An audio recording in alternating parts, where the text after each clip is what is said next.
Hey, what's up, YouTube? This is Comic Freak for Life here with deck profile of Justin Ashe's top 8 Gravekeepers deck. Um, I got it off of a video someone uploaded on YouTube, so it's up. If you want to see it, it's right here. Top 8 deck profile of Justin Ashe Gravekeepers. I finally found it. It was uploaded about 5 hours ago when I'm uploading and making this video. So yeah, I really like Gravekeepers, so I'm giving this to you. So he went over the deck. I'm gonna show you what he ran, go over it, what I think about it, and tell you what he said. And once again, if you want to see it, you can go to this video. Link will be in the description below. And so he ran 2 Card Cardees, 2 Effect Veiler. So I think Card Cardees, I always thought they would be good in Gravekeepers because you have your back row to make sure that nothing happens while you're waiting when you waste your turn, so you can like set whatever cards you need, and then you card E and you plus off of it because they're able to control your opponent. So it doesn't really matter if you don't attack. Excuse me, don't attack that turn. Then we have 2 Effect Veiler. It depends on the type of person. Some people don't like it, especially if they're running Royal Tribute. But Effect Veiler can stop a lot of things. Um, 1 Assailant, because it can get over things that you need to get over, switch it to defense. 2 Descendant, he said he only ran 2 because it gets clogged, and I can see what he means, because when he's running 2 Cardees and 2 Veilers, he needs to cut down on the Gravekeeper's monsters in order to be able to have less monsters, so for Royal Tribute. So only 2 Descendants, and 3 Spy, because 3 Spy is necessary. You need that in the deck. It's a really good card, main card in the deck. 3 Recruiter helps you plus off of your stuff, especially with Torrential Tribute, and it can be a bluff for a spy. And 2 Commandant. This is one thing I'm not totally sure about.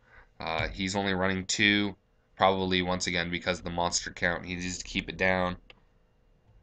So there's that. And then onto the spells, we have 1 Dark Hole, 1 Book of Moon, no Reborn because of Necker Valley, and no Heavy Storm because this deck runs 14 traps. 2 Steel because you need to add your monsters back to your hand, and it's pronounced Stell. I mean, it's pronounced Steel, not Stell. So if anyone says Stelle or Stell, it's not pronounced Stell. It's pronounced Steel. Get it right.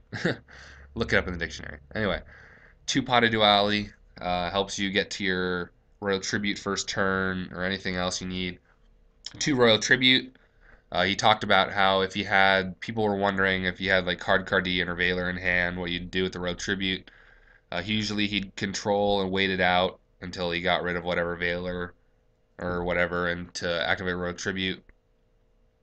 Unless it's first turn and you know your opponent runs a lot of monsters like Chaos Dragons or something, you can always Royal Tribute first turn even if you have like a Veiler or a Cardee in hand because it's worth it. 3 Necker Valley because you need Necker Valley in this deck. It's the main field spell, keeps people from moving stuff in their graveyard. And now they changed the wording on this. It says negate any card effect that would move a card in the graveyard other than itself to a different place. So it's not anything about targeting. So that means effects like Tragodia that target a monster in the graveyard to change its level. It's not affected by Necker Valley because Necker Valley only affects cards that would move to a different place, and Tragodia doesn't move a monster in the graveyard to a different place. It just copies its level. And then onto the traps, he ran 2 Mirror Force.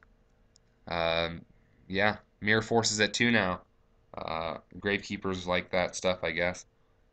2 D Prison gets removal, helps you get rid of stuff you need to get rid of. 2 Bottomless stops like Light Pulsar, Machina Fortress, stuff like that. 2 Torrential Tribute, especially when you have Recruiter, like I said. You can fake the spy, and then you can plus off of it when they summon like a bunch of monsters and you use a Recruiter. 2 Solemn Warnings and Solemn Judgment the Brigade. You're running Gravekeepers, you want to make sure that you keep their monsters under check.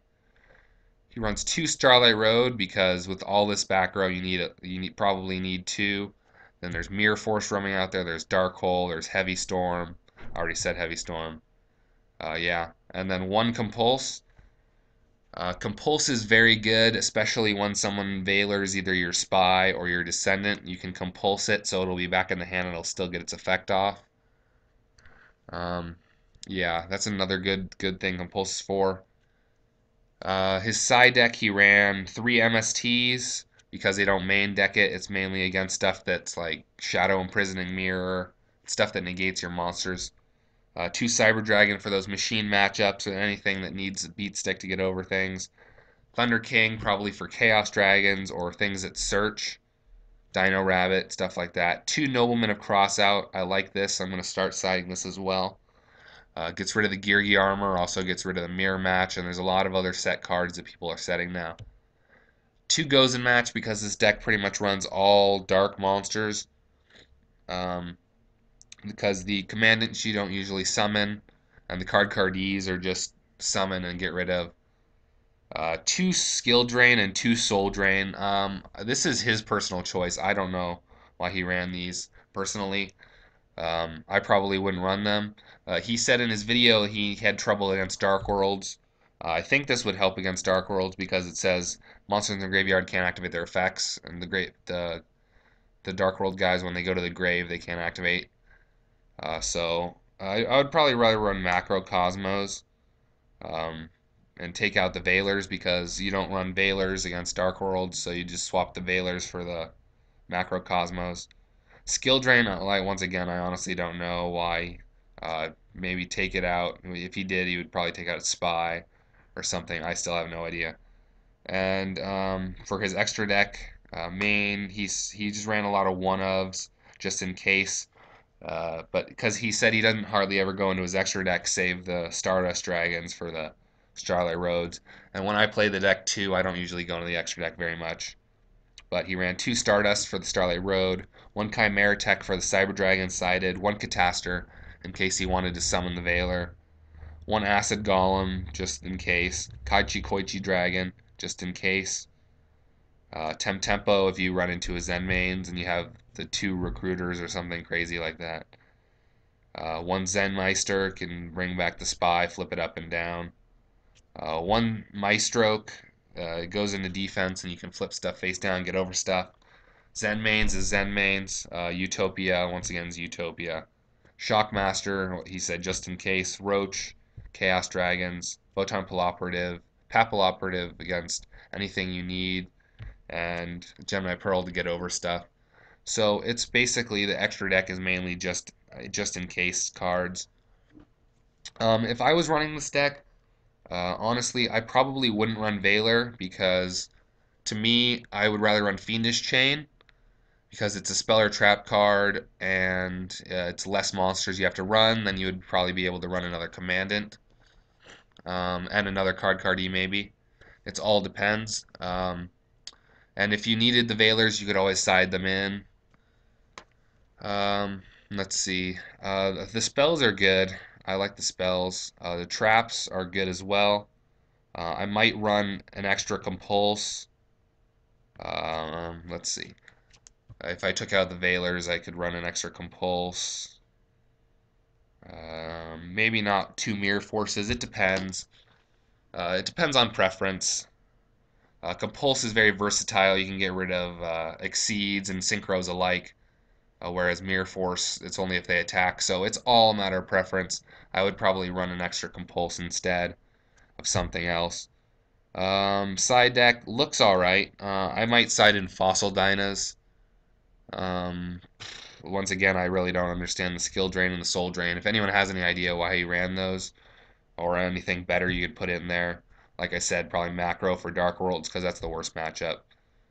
And yeah, that's about it. This is, once again, this is Justin Ashe's Gravekeeper's deck profile. He top 8'd at Providence, Rhode Island. This is the video.